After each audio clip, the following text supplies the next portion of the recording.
Ghrá-sa idir Lúibíní.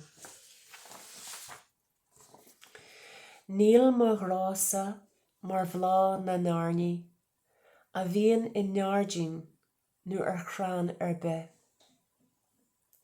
Is má tá aon ghaol aige le nóiníní, is as a chúsa a ásaí siad, nuair a bheidh sé 8 síos. Ní haon ghlas-sa cheolmhar iad a thuaille. Táid róchanghrach dá chéile ar an gcéad dul síos. Is más slim é siada tá ribí a chrúige mar bhean roimh Shakespeare ina mhair deilgní.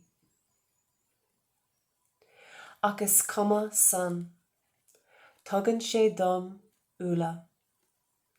Is nuair a bhíonn sé I neamh-thiúmar, ciara finúna.